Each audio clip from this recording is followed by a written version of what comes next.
દિવાયત ખવડ અને બ્રિજરાજ દાન ગઢવી વચ્ચે ફરી મામલો મેદાને ચડ્યો। બંને કલાકારો વચ્ચે શાબ્દિક યુદ્ધ છેડાયું છે। બ્રિજરાજ દાન ગઢવીએ દિવાયત ખવડ પર સીધા પ્રહાર કર્યા। ખુલ્લી ચેતવણી આપતા કહ્યું કે મોરે મોરાનો શોખ હોય તો મારી પણ તૈયારી છે। સમાધાન પછી પણ ચાડા કર્યાનો આરોપ લગાવ્યો।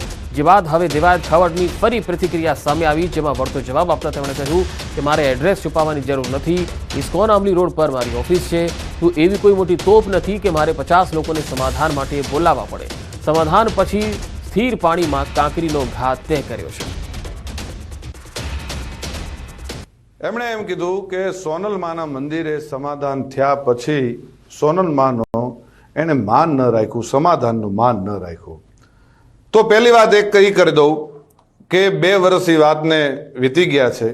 2 વર્ષમાં કે મારી આટલા વર્ષોની આ કારકિર્દીમાં તમે કોઈ દિવસ ક્યારેય પણ મને ક્યાંય જોયો કોઈ કલાકારને બીજાની સાથે વિવાદમાં કે કોઈ પણ જાતના બીજા વિવાદમાં મને જોયો કોઈ દિવસ ન બને। હું કોઈ વિવાદમાં ક્યારેય પણ પડવાવાળો માણસ જ નથી। સમાધાન પછી કર્યા છે, પણ જેટલા સહન થતું હતું ત્યાં સુધી સહન કર્યું છે। પછી સહન થાય એવું નહોતું એટલે જવાબ દેવો ખૂબ જરૂરી હતો અને એને જ દીધો છે। આ પાક્કું હજી કહું છું કે 2025નું એને જ કીધું છે મેં। એમાં હજી હું કહું છું, રિપીટ એન્ડ રિપીટ કહું છું કે એને જ કીધું છે અને એને જે મજા આવે એને એ છૂટ છે। એને બહુ મોરે મોરાનો શોખ છે તો એને છુપા એના એડ્રેસ રાખવા પડે છે, એને છુપી રીતે રહેવું પડે છે। હું જ્યાં રહું છું, જે જગ્યાએ રહું છું, જગ જાહેર રહું છું। અને બીજું હું 50-50ના ટોળા લઈને નીકળવા વાળો માણસ નથી। હું એ બીકણ માણસ નથી। એ વિડીયોમાં એ બોલે છે પહેલો પોઈન્ટ કે એડ્રેસ છુપાવવું પડે છે એને। તો મારે એડ્રેસ કેમ છુપાવવું પડે ભાઈ? મારી તો અપડેટ હોય કે મારો ગઈકાલે આ કાર્યક્રમ છે, છતાંય તારે એડ્રેસ જોતું જ હોય તો ઇસ્કોન આંબલી રોડ ઉપર મારી ઓફિસ છે, આ મારું એડ્રેસ। ઓકે, બીજી વાત, પ્રશ્ન બીજો કે 200 લોકોને સાથે લઈને ફરે છે। 200 લોકો એટલે એક ગાડીમાં 4નું 5નું સીટિંગ હોય તો 200 લોકોમાં કેટલી ગાડીઓ કમસે કમ મારે જોવે? આપ પણ જાણો છો। જેને જેને ડાયરા કર્યા આયોજકને પૂછો કે કેટલી ગાડીઓ લઈને આવું છું, એ બધા પ્રૂફ પુરાવા દેવાની જરૂર નથી। આ એકદમ ફેક્ટ વાત છે, ઉપજાવેલી વાત છે એની। ત્રીજી વાત કરું તો સમાધાન કરવા માટે 50 લોકોને દોડાવ્યા, આવો એ બ્લેમ કરે છે મારી પર। હું સમાધાન કરવા દોડાવું? તું એવડી મોટી કોઈ તોપ નથી તો હું સમાધાન કરવા માટે 50 લોકોને દોડતા। ઓથેન્ટિક પુરાવો કે તે જ્યારે આ બનાવ બન્યો 2 વર્ષ પહેલા સોનબાઈ માના મંદિરે જ્યારે સમાધાન કરવાનું હતું ત્યારે પ્રવીણદાન ગઢવી એટલે કે મોગલ સેનાના પ્રમુખ મને ફોન આવ્યો પેલો દીપકભાઈ કાઠીનો અમદાવાદ કે પ્રવીણદાનને કામ છે। પ્રવીણદાનને કોન્ફરન્સમાં લીધા અને મને પ્રવીણદાને કીધું કે કોઈ પણ રીતે આ મામલો પતાવવાનો છે, તમે પ્લીઝ। મેં કીધું કાંઈ વાંધો નહીં, તમે પ્લીઝ ન બોલો। ત્યાર પછી મને ફોન આવ્યો મઢડાથી દાદુભાઈનો। દાદુભાઈએ કીધું કે તમારે સોનબાઈ માના મંદિરે આવવાનું છે। એટલે મેં કીધું કે આવું ખરો પણ માફી નહીં માગું। તો દાદુભાઈએ કીધું કે માફી માંગવા બોલાવાના નથી। આ વાત થયા પછી હું મઢડા સોનબાઈ માના મંદિરે રાજકોટથી જવા તૈયાર થયો। એટલે તું એવી કોઈ મોટી તોપ નથી કે મારા સમાધાન માટે 50 લોકોને તારી પાછળ દોડાવવા પડે। રાજ્યના 36 મામલતદારની બદલી, વર્ગ 2 સંવર્ગના મામલતદારોની બદલી કરવામાં આવી છે। ગાંધીનગરના મામલતદાર નવીનચંદ્ર નાઈને પાટણ મુકાયા। ગાંધીનગર મામલતદાર તરીકે ધ્રાંગધ્રાના મહેશ ગોહિલની નિમણૂક કરાઈ છે તો નાયબ મામલતદાર બાબુભાઈ પટેલને બઢતી આપી। ગાંધીનગરમાં રિકવરી મામલતદાર તરીકે નિમણૂક આપવામાં આવી છે। વર્ગ 2 સંવર્ગના મામલતદારોની બદલી કરવામાં આવી છે। કુલ 36 જેટલા મામલતદારોની બદલી કરવામાં આવી। નવા વર્ષે બનાસકાંઠા જિલ્લાના વિભાજનની જાહેરાત સાથે જ શરૂ થયેલો વિરોધ હજુ પણ શાંત થવાનું નામ નથી લેતો। વિભાજન બાદ 3 તાલુકામાં ઉઠેલો વિરોધનો વંટોળ હજુ પણ ઘૂમી રહ્યો છે। બનાસકાંઠા જિલ્લામાં જ રહેવાની માંગ સાથે આજે ધાનેરામાં વિરોધ પ્રદર્શનો થશે। ધાનેરા હિતરક્ષક સમિતિ આજે ધરણાનો કાર્યક્રમ આપી રહી છે। ધાનેરાના અપક્ષ ધારાસભ્ય માવજી દેસાઈ પણ આ પ્રદર્શનમાં હાજરી આપશે। જિલ્લા વિભાજનમાં ધાનેરાનો સમાવેશ વાવથરા જિલ્લામાં કરાયો છે, જ્યારે ધાનેરાના રહીશોની માંગ છે કે તેમને બનાસકાંઠામાં યથાવત રાખવામાં આવે। માવજી દેસાઈ સહિત રાજકીય આગેવાનો આ વિરોધમાં જોડાશે। વિભાજન બાદ ધાનેરા, કાંકરેજ અને દિયોદર તાલુકાના રહીશો વિરોધ કરી રહ્યા છે। મહેસાણાના કડીના નંદાસણ નજીક ખાતર ઝડપાયું। ફેક્ટરીમાંથી ગેરકાયદે સરકારી ખાતરનો જથ્થો ઝડપાયો છે। ખેરપુર લક્ષ્મીપુરા ગામ નજીકથી ખાતર ઝડપાયું। પ્લાયવુડ સનમાઇકા બનાવતી ફેક્ટરીમાંથી ખાતર ઝડપાયું છે। એલસીબીએ 100 થી વધુ બોરી સરકારી ખાતર ઝડપ્યું છે। પ્લાયવુડ સનમાઇકા બનાવવામાં ખાતરનો ઉપયોગ થતો હતો। સરકારી ખાતર ખાનગી ફેક્ટરીમાંથી મળતા તંત્ર સામે સવાલ ઊભા થયા।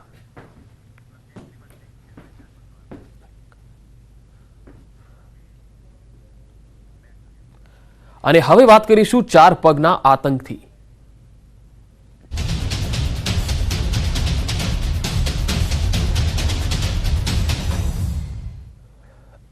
રાજ્યમાં દિવસે ને દિવસે 4 પગનો આતંક વધતો જોવા મળી રહ્યો છે. શહેર રખડતી રંજાડથી લોકો હેરાન પરેશાન છે. આપની ટીવી સ્ક્રીન પરના આ દ્રશ્યો તમે જોઈ શકો છો. શહેર અલગ અલગ છે, પરંતુ તમામ સ્થળોએ સમસ્યા કહો કે દહેશત હવે વધી રહી છે. ક્યાંક રખડતા ઢોરે લોકોને અડફેટે લીધા તો ક્યાંક કપિરાજનો આતંક જોવા મળ્યો. સાબરકાંઠા, બનાસકાંઠા, નવસારી, દ્વારકામાં રખડતા ઢોરનો આતંક જોવા મળ્યો. તો ગોધરામાં કપિરાજે એક વ્યક્તિ પર હુમલો કર્યો, જ્યારે સુરતના માંડવીમાં દીપડાની દહેશત વધવાથી લોકોમાં ભયનો માહોલ છવાઈ ગયો છે. સુરતના અંતરિયાળ ગામોમાં દીપડાની દહેશત વધી છે. માંડવીના તડકેશ્વર ગામમાં દીપડાના આંટાફેરા કેમેરામાં કેદ થયા. રહેણાંક વિસ્તાર પાસે દીપડાની મૂવમેન્ટથી રહીશોમાં ભારે ફફડાટ છે. તડકેશ્વર સ્મશાન નજીક દીપડાના આંટાફેરાથી સ્થાનિક ખેતમજૂર અને ખેડૂતોને પણ ખેતરે જતા ડર લાગી રહ્યો છે. સ્થાનિકોએ આ અંગે વન વિભાગને પણ જાણ કરી છે.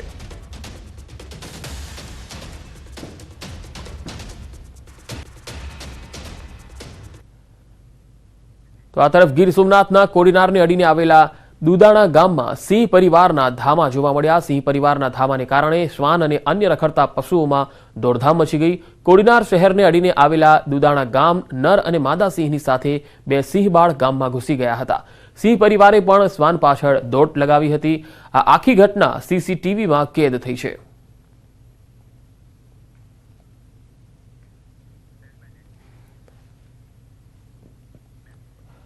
બાળકો સ્માર્ટફોન અને સોશિયલ મીડિયાનો ઉપયોગ નહીં કરી શકે. સોશિયલ મીડિયા અને સ્માર્ટફોનની નકારાત્મક અસરોથી દૂર રહે તે માટે શિક્ષકો, વાલીઓ અને બાળકો માટે રાજ્ય સરકાર ગાઈડલાઈન જાહેર કરશે. દેશમાં સૌપ્રથમ વખત ગુજરાત સરકાર ગાઈડલાઈન રજૂ કરશે. રાજ્ય શિક્ષણ મંત્રી પ્રફુલ્લ પાનસેરિયાએ આ મુદ્દે ઉચ્ચ કક્ષાની બેઠક કરી ચિલ્ડ્રન યુનિવર્સિટી અને સાયકિયાટ્રિસ્ટ સાથે ગાઈડલાઈન મુદ્દે ચર્ચા વિચારણા બાદ પરિપત્ર બહાર પાડશે. તો શિક્ષકો અને વાલીઓ માટે નિયમો જાહેર થઈ શકે છે. સ્માર્ટફોનથી બાળકોને જે નુકસાન થઈ રહ્યું છે એટલા માટે હવે વાંચન અને રમત ગમતનો વ્યાપ જે છે ઘટી રહ્યો છે. ત્યારે સરકાર હવે નજીકના દિવસોમાં આ અંગે એક ગાઈડલાઈન લાવશે. બાળકોને ફોનથી દૂર રાખવા માટે શાળાની અંદર કોઈ પણ બાળક હવે ફોન લઈને નહીં જઈ શકે એ પ્રકારની એક ગાઈડલાઈન છે એ નજીકના દિવસોમાં આવી શકે છે. કારણ કે બાળકો માટે હવે સરકાર ચિંતિત છે, કારણ કે રમત ગમત પ્રત્યે બાળકોનો જોગ ઘટી રહ્યો છે. બાળકોમાં મોબાઈલનો ઉપયોગ વધી રહ્યો છે અને તેના કારણે તેમની ઊંઘ પર, તેમની ખાવાની આદતો પર, તેમની વિચારવાની આદતો પર ખૂબ જ ફરક જોવા મળ્યો છે. બાળકોમાં સોશિયલ મીડિયાનો ખૂબ મોટો ક્રેઝ વધી રહ્યો છે. ત્યારે અવારનવાર બાળકોને વાલીઓ કે શિક્ષકો ઠપકો આપે અને કંઈક અઘટિત પગલું ભરી લેતા હોય છે, કારણ કે એની ઉંમર નાની છે. બાળકો ઘરેથી મોબાઈલ ના આપવાથી ભાગી જવા, રિસાઈ જવું, આત્મહત્યા સુધી હવે એ પ્રયાસ થવા માંડ્યા છે. ત્યારે રાજ્ય સરકાર દ્વારા સચિવશ્રીઓ, અમારા આઈએસ ઓફિસર સાથે, ચિલ્ડ્રન અને ટીચર યુનિવર્સિટીના અમારા વાઇસ ચાન્સલરો સાથે, સિવિલના સાયકોલોજીસ્ટ ડૉક્ટર અને બીજી અમારી ટીમ દ્વારા, ઉચ્ચ ટેકનિકલ વિભાગ દ્વારા, બધા જ અધિકારીઓ દ્વારા લગભગ 1.5 થી 2 કલાક જેટલી અમે આની ચર્ચા વિચારણા કરવામાં આવી છે. બાળકો મોબાઈલનો ઉપયોગ ઓછો કરે અને રમત પ્રત્યે વધુ ધ્યાન આપે એ માટે તમામ શાળાઓમાં આનો એક પરિપત્ર કરી વાલીઓ સુધી આ માહિતી પહોંચાડવાનો અમારો એક પ્રયાસ છે. અને હવે વાત સુરક્ષિત ઉજવણીની.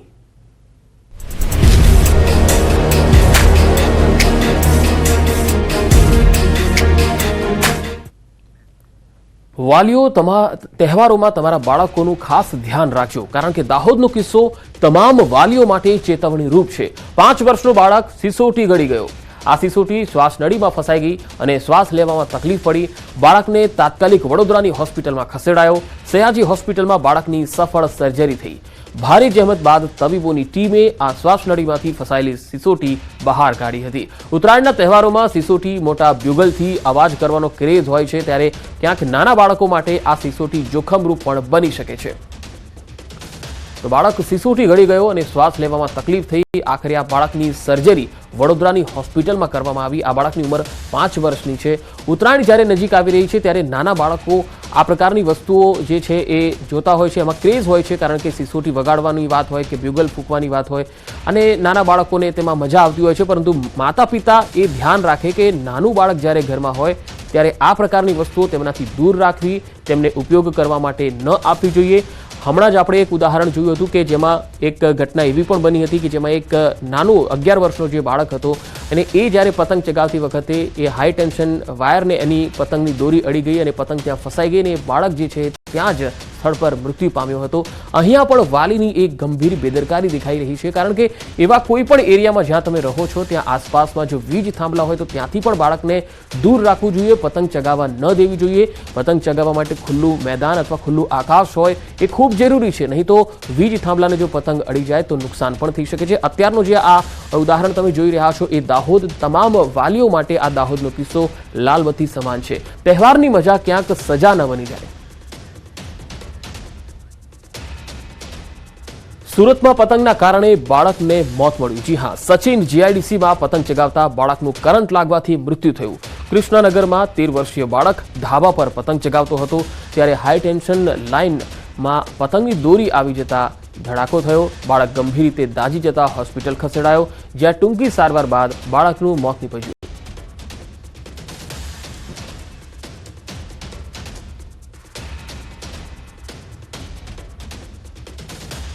वो मेरा लड़का पतंग उड़ा रहा था और हाई टेंशन में वो तार आती है उसमें पतंग फंस गया. इसके डोरी हाथ में था, वो डोरी के निवर्तक वो पाँव आया उसका, वो शरीर में पूरा ब्लास्ट कर गया. તો સુરતનો આ બનાવ, હાઈ ટેન્શન લાઇનમાં પતંગની દોરી ફસાઈ અને આ બાળક જે છે એ મૃત્યુ પામ્યું. 13 વર્ષીય આ બાળક સુરતના સચિન જીઆઈડીસી વિસ્તારમાં પતંગ ચગાવતો હતો અને ઉત્તરાયણ જ્યારે નજીક છે ત્યારે તહેવારોની મજા ક્યાંક કોઈ પરિવાર માટે સજા ન બની જાય અને પરિવારમાં આ પ્રકારની સ્થિતિ ન ઉદ્ભવે તે માટે વાલીઓએ ખૂબ ધ્યાન રાખવાની જરૂર છે. 2 બનાવો તમારી સમક્ષ છે. એક દાહોદનો બનાવ છે કે જ્યાં બાળક સિસોટી ગળી ગયો અને તેને વડોદરાની હોસ્પિટલમાં સર્જરી દ્વારા એ બાળકમાંથી જે સિસોટી હતી શ્વાસનળીમાં ફસાઈ ગઈ હતી તેને બહાર કાઢવામાં આવી. અને સુરતના સચિન વિસ્તારનો આ જે બાળક તમે જોઈ રહ્યા છો કે જેનું મૃત્યુ થયું છે, હાઈ ટેન્શન લાઇનને તેની પતંગની દોરી જે છે એ ફસાઈ જતા તેને કરંટ લાગવાથી મૃત્યુ થયું. મોરબીમાં ચાઇનીઝ દોરી વેચનારા હોલસેલર વેપારીને એ ડિવિઝન પોલીસે ઝડપી પાડ્યો. વિપુલ હસમુખભાઈ હિરાણી નામના શખ્સની પોલીસે ધરપકડ કરી. ₹2.65 લાખની કિંમતની 408 નંગ ચાઇનીઝ દોરીની ફિરકી સાથે ઝડપી લેવાયો. આરોપીનું Morbi city B division police મથકમાં અન્ય ચાઇનીઝ દોરીના ગુનામાં નામ ખુલ્યું. એ ડિવિઝન પોલીસ મથકના ગુનામાંથી જામીન મળતા બી ડિવિઝન પોલીસ દ્વારા અટકાયત કરાઈ. ઉત્તરાયણ પહેલા સુરત જિલ્લા પોલીસ એક્શન મોડમાં આવી છે. બારડોલીમાં પોલીસે પતંગ અને દોરીની દુકાનો પર સઘન ચેકિંગ હાથ ધર્યું. પોલીસ દ્વારા 2 અલગ અલગ ટીમો બનાવી તપાસ કરતા બારડોલી નગરમાં ચાઇનીઝ દોરી બાબતે 2 કેસ નોંધાતા દોરી અને પતંગ વેચાણ કરનાર વેપારીઓમાં ખળભળાટ જોવા મળ્યો. હજુ ઉત્તરાયણ પહેલા બારડોલી ટાઉન પોલીસ દ્વારા વધુ સઘન ચેકિંગ હાથ ધરવામાં આવશે. આ ઉપરાંત બારડોલી પોલીસે આમ જનતાને પણ સાવચેતી રાખવાની માહિતી પણ આપવામાં આવી. ક્યાંક ચાઇનીઝ દોરી અને તુક્કલ જે સરકાર દ્વારા પ્રતિબંધિત હોય તેનો ઉપયોગ નહીં કરવાની પણ સૂચનો આપવામાં આવ્યા.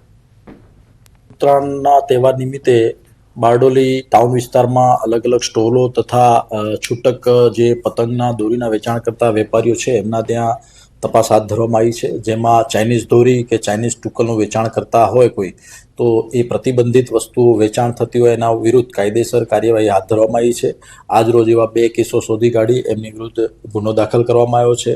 તેમજ લોકોમાં એક અવેરનેસ ફેલાય અને લોકો આવા પ્રતિબંધિત વસ્તુનો ઉપયોગ ન કરે અને પોતાની જિંદગી તથા અન્યોની જિંદગી જોખમાય ના એ માટે પોલીસ સતત કાર્યવાહી કરી રહી છે. રાજ્યના વધુ સમાચારો પર નજર કરીશું. હાલ રોકાઈશું એક વિરામ માટે.